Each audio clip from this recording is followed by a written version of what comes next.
Hello. Good evening, everyone. It's great to see so many people here to celebrate the opening of Interrupted Futures by Shuruq Harb, which is, as you'll see, a really beautiful film installation that holds a very, I think, important film that you'll all get to see. So this, since you haven't seen it yet, this conversation will serve as a bit of an introduction to it and some of the ideas behind it and the process that led to it. I also feel like I should, at the outset of this, just note, because of course this is a moment of celebration also for us, because it's been, I'd say, a journey. I think in the process of this, I consider you a friend now. But at the same time, of course, I just need to mention the events of the past days and week, which have been very hard. And so all along, mounting this exhibition has been, a kind of back and forth between everything that's going on, which I know also affects many people in the room. So with that said, congratulations, Shuruq. It's been, we also need to give a shout out to the co-producers of this film, BIC, Bergen Center for Electronic Arts, who are in this room somewhere. Where are you? They're right there. Osa and Morten, who have been great collaborators, and it's been nice to see this work develop across many places, including Bergen and Oslo. I think you have a thingy. It's on? Yes, yeah. There's going to be, to situate this work in your broader practice, we're going to do a screening of your other works on April 16th. I should have checked the date, but April 16th, look it up, which will show a bit of you've done other short films, but if you could just talk a little bit about how this work came about, Mashrua and Interrupted Futures. Yeah. Thank you all for being here. Really, I'm also very grateful that I'm able to be here. And it's very bittersweet, this moment, because we called this installation, this exhibition, Interrupted Futures. But I really felt the one future that was constantly interrupted was mine. If you've noticed, we've kind of postponed the exhibition several times due to circumstances in Palestine, but also from my personal life. So it's been monumental getting here. And also maybe we shouldn't be so surprised that, of course, the interruptions would continue to the very last minute. All to say that the reality that produced this work and its confusing temporality is something that it doesn't stop. It's not something that you take a break from. It's an all over encompassing thing, and it will continue. I think about today maybe less as it's not less of a celebration, but more like of a gathering, a gathering and an important moment. It's really nice to be here with you and to be speaking and seeing you. And I actually really like that I get to see you, because usually in openings, people are taking pictures of me or the show, and I don't really get to see everyone who's here. So it's very nice that I get to see all of you here. And if sometimes I ramble a bit, it's because I haven't slept very much in the last week, trying to be present here while also trying to follow the news. So please forgive if sometimes I get a little lost while I'm speaking. But to start with the beginning, I got to start this project. So Nadi Abu Saada, who's a collaborator on the film, he is an architectural historian, and he has done incredible research, very thorough research about the history of the Arab Development Society. And when I finally got to meet him in Ramallah, he was curious also about my practice, since a lot of my practice was also dealing with the Jordan Valley and Jericho. And the Arab Development Society is located in Jericho in the Jordan Valley. And he felt a sense of the reality of the ADS is just about to change again. And it's really, really necessary at this moment to maybe try to capture that. Maybe just explain for those of you who haven't. I think a lot of people will know or have read the invitation, but just very briefly, what is the ADS? You'll see more about it. Yeah. But yeah. So the Arab Development Society is this experimental farm project. I would say, like in a like briefly or initiative that Musa Al-Alami started in the late 1930s. And you will see a lot of the film kind of tackles that story in the midst of being worried about Zionist takeover of Palestinian lands. Musa Al-Alami was trying to create these initiatives that could be agricultural, that could be, could host and make use and like use modern ways of agriculture today in Palestine, in that time in Palestine. And as he developed the project, it kept getting interrupted and its path would continue to change due to the political situation. So in a way, it's kind of like funny. I say interrupted futures about my own future, but the same thing with the ADS. It was constantly interrupted and reformatted. And I shouldn't say everything, right? Is this enough as a brief? Yeah. I think that's good. Okay. Yeah. Yeah. Yeah. Also, just to say that there's a lot online about the ADS. So if you're looking for the kind of historical, right? Yes. And Nadi has written about it as Yes. well in Yes. great length. So Yes. what, like, The maybe starting you're point, not done. yeah. No, the starting point of how, yeah. So Nadi was like, okay, we should capture what it's like now. It's about, I have a feeling it's gonna change. And I'm like, I'm with you. And I was like, literally, let's just do it. Let's not think. And let's just do it. And we started to visit the site on a regular basis. And I have to say, And what year was this that you? this was in 2022. 2022 was like the beginning of this conversation, I would say. Yeah, like late of 2022. And then 2023, beginning of 2023, we started to think, okay, we need to try, to gain access to the site, see what it looks like now. Because even though Nadi had researched the site extensively, historically through documents in the library and interviews and blah, blah, blah, the site itself had a different reality. And once we started visiting, that became more and more apparent. And at that time, and I actually sometimes I forget that, at that time we were both worried because the biggest catastrophe was about to happen was that Trump was saying that Israel would take the Jordan Valley. Netanyahu and Trump were like on a constant song about the Jordan Valley, and they were literally doing a lot in the Jordan Valley and making new checkpoints, making it harder and harder to access. We didn't, of course, know what was about to happen in Gaza. But to say that it was already a very stressful time, only now looking back, we all knew something big was about to happen, but we didn't know what it was. So I agreed with him, like, we need to do this now. We should, try to. And I have to say,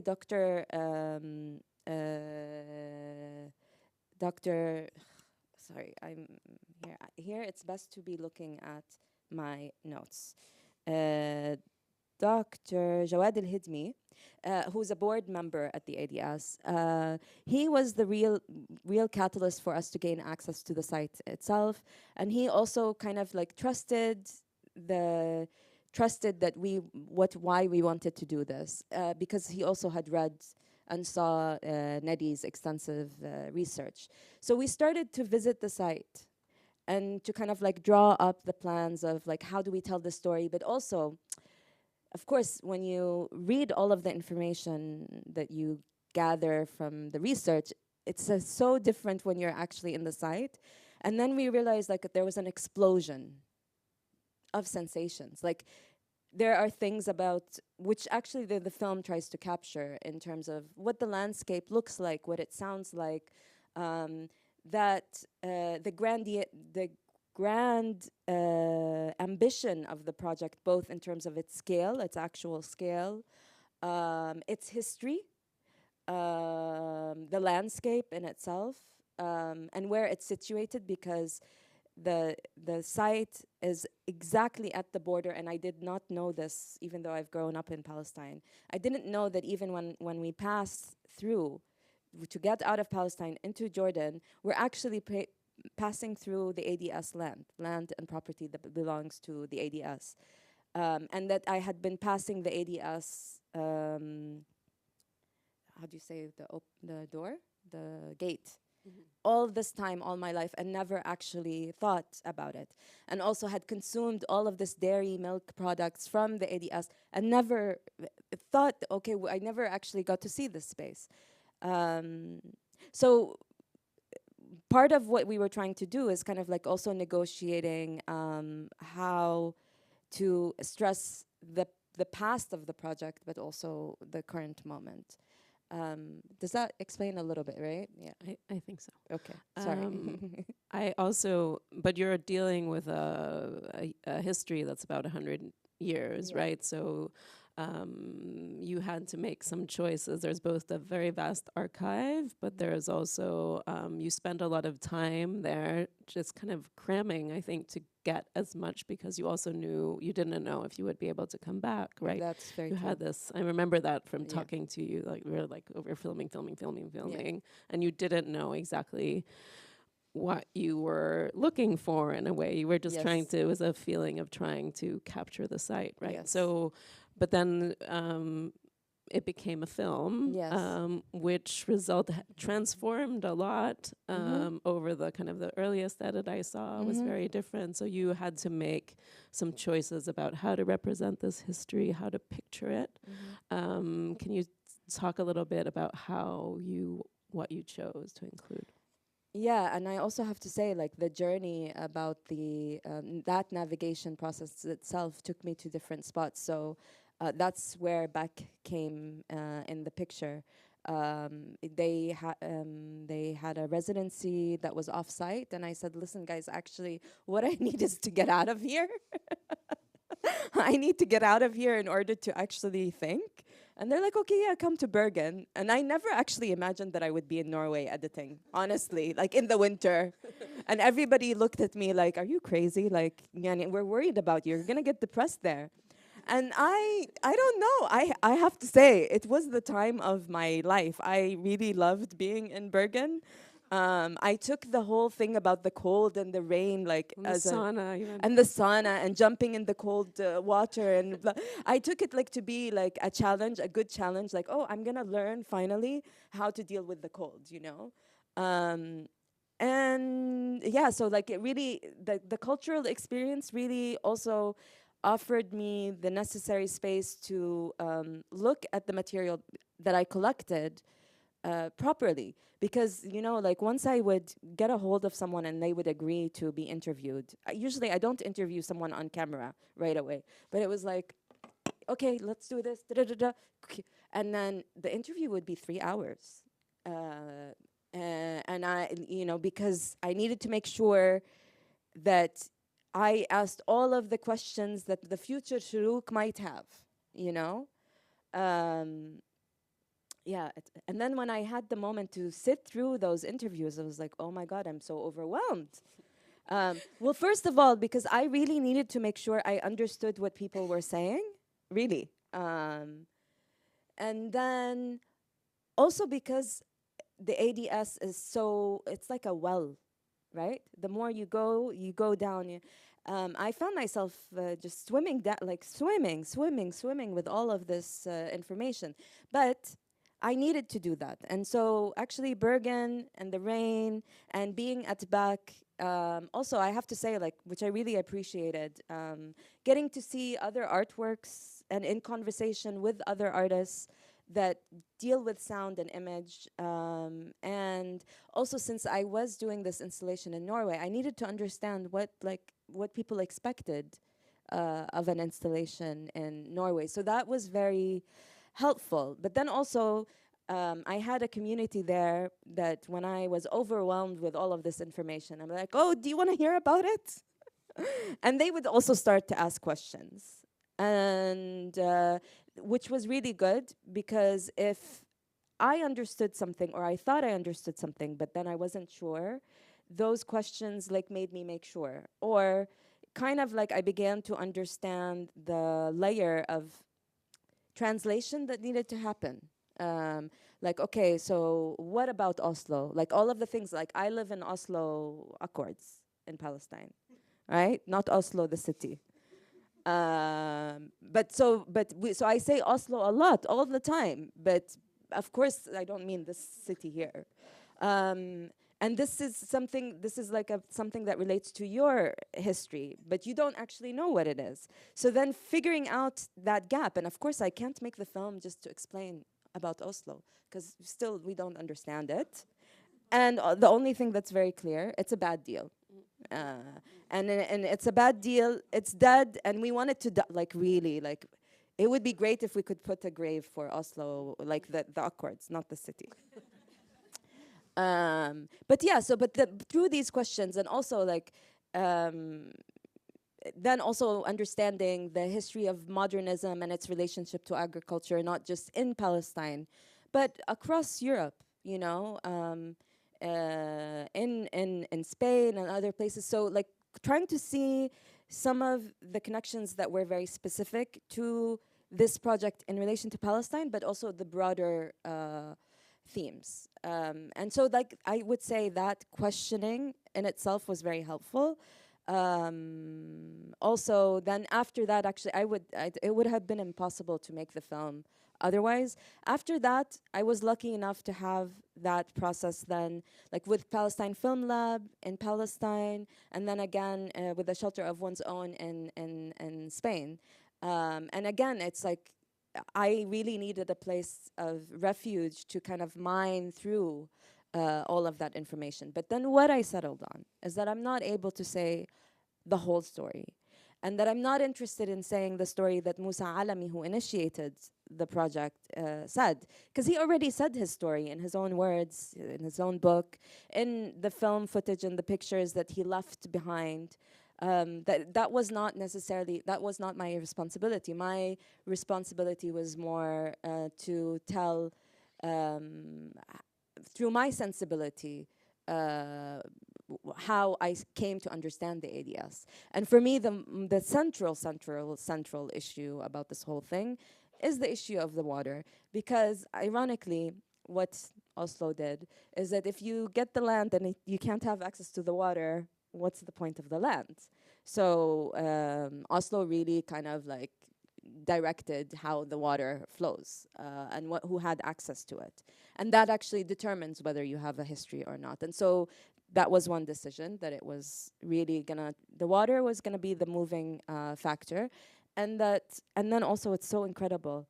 So as the journey continued, more stuff would come up.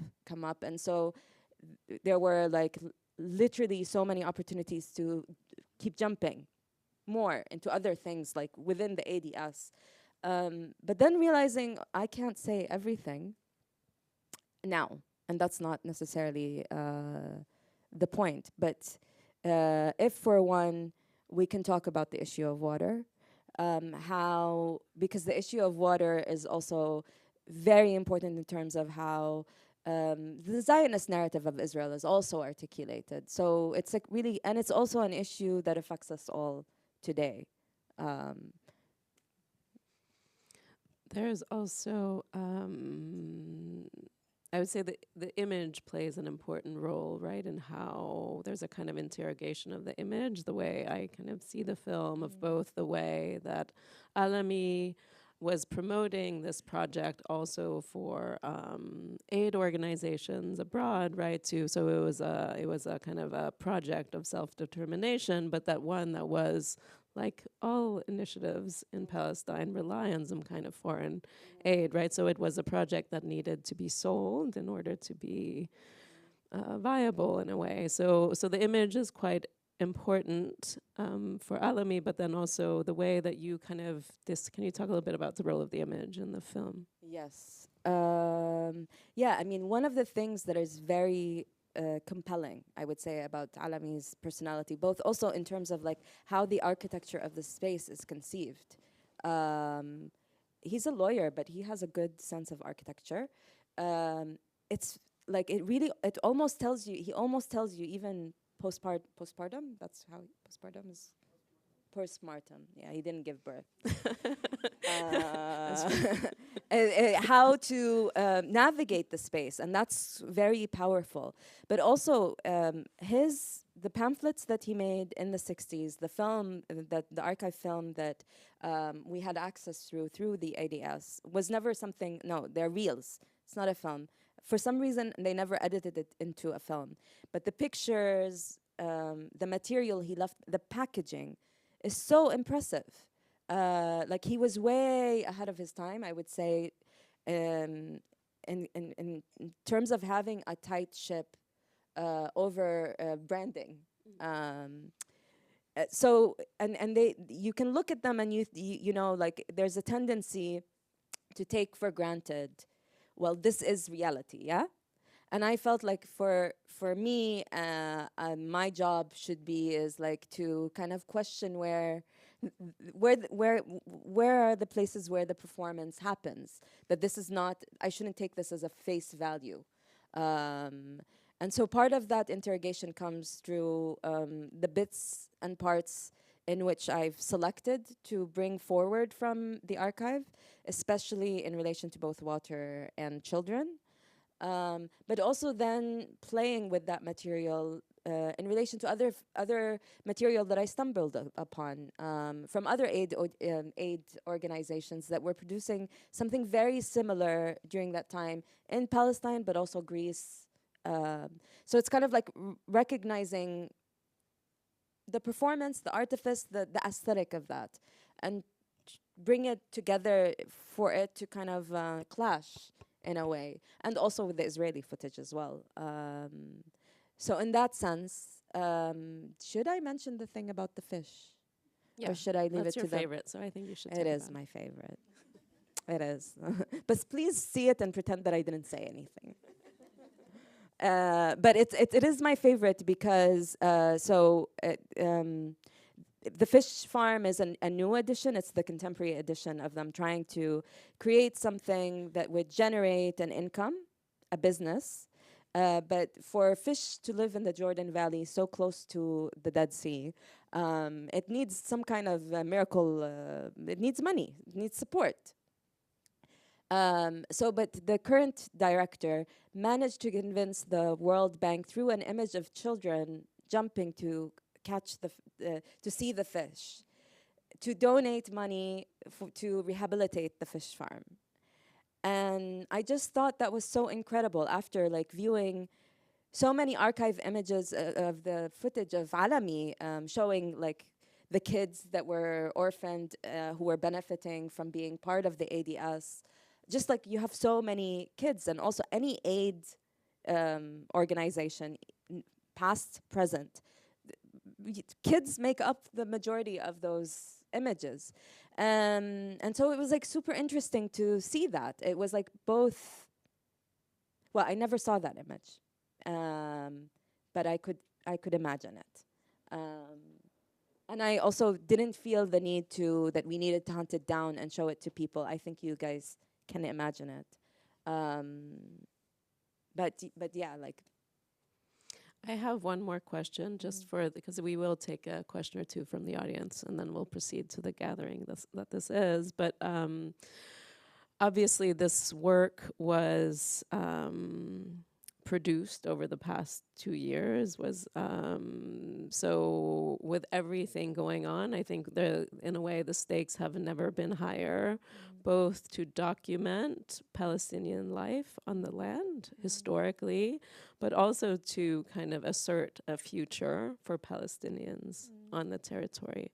And so all of this, all of these questions, issues are of course very, they're there in the ADS, and I'm sure also what in part drew you to this material. Can you just talk a little bit about how this project resonates with you now? Given, I mean, it's a huge question, but it's so much, it's so there that I think it's a good thing to ask you about. Well, for one part of it, I mean, through the ADS, you see the Palestinian attempts over and over again to try to assert some kind of independence and sovereignty, like also for our own dignity. That it's you actually don't need foreign donors to like live in a sustainable way. You just need people to give you back your land and your water.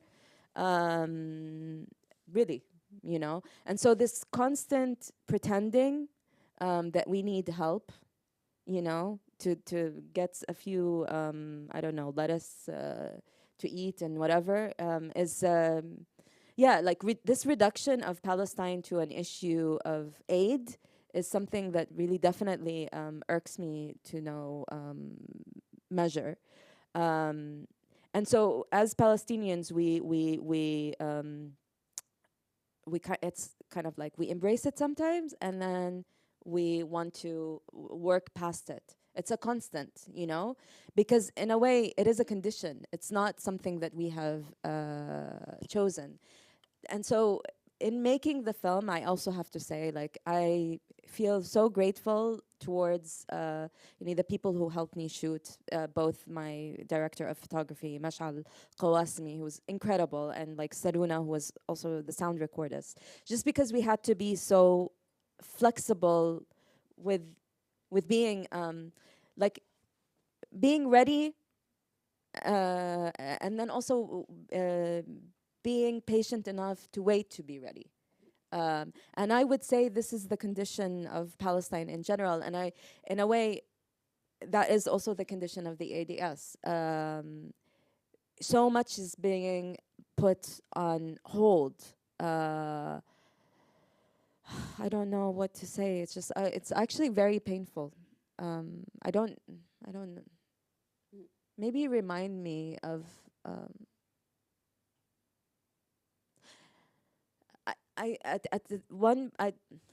I'm very proud of my people for constantly trying despite everything.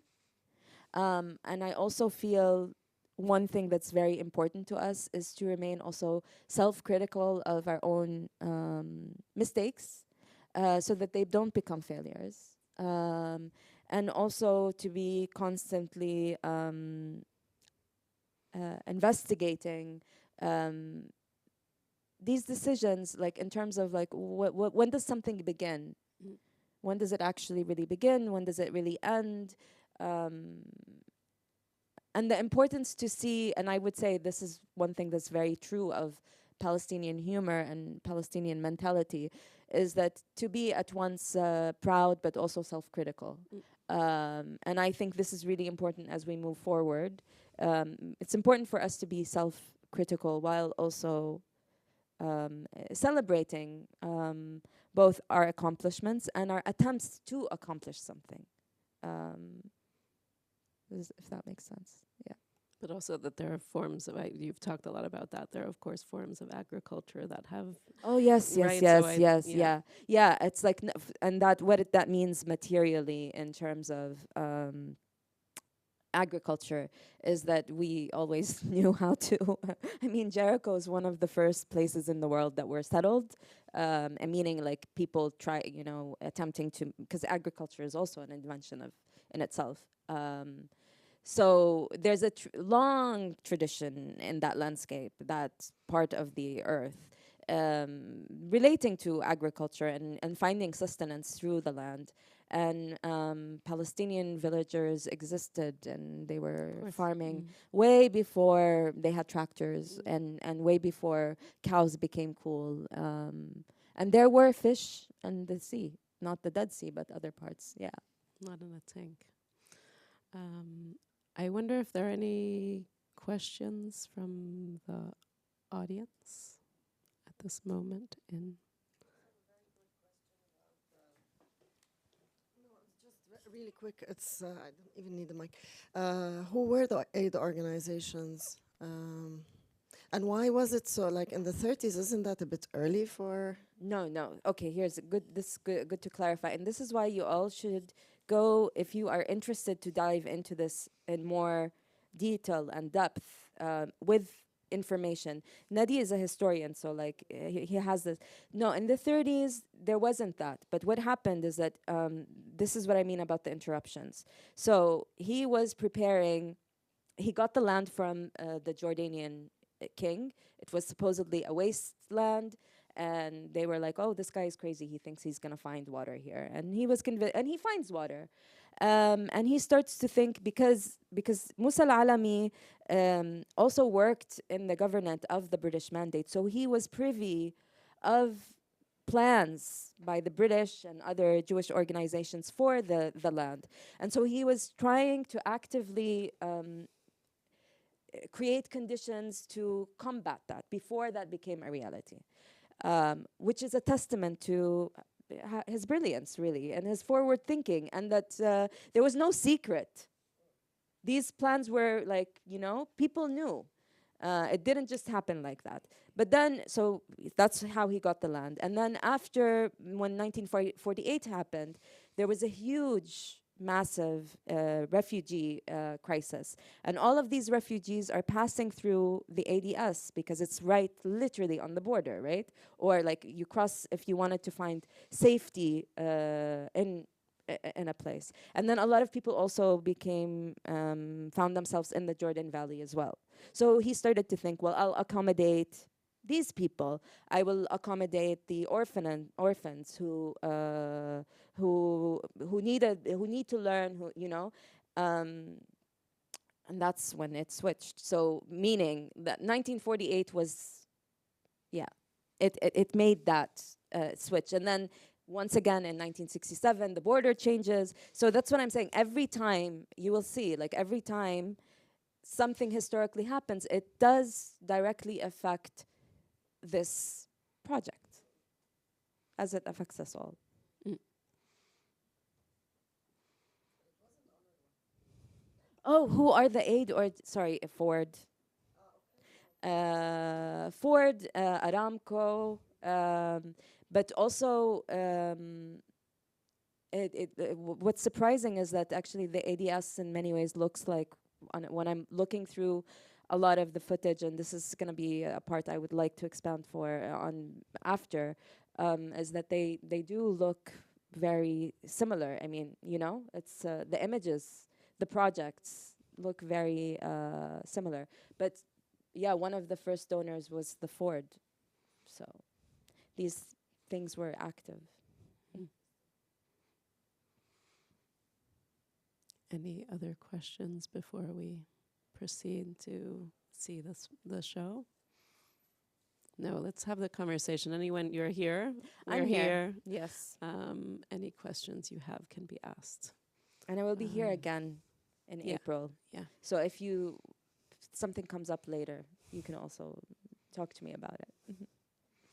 But thank you all for being here, and I hope you get to enjoy the work. And when I mean by enjoy, like it brings you closer in experience to both Palestine, but also the global reality that we are experiencing. To the Oslo that's not here. To the Oslo that's not here. Yeah, cheers to that.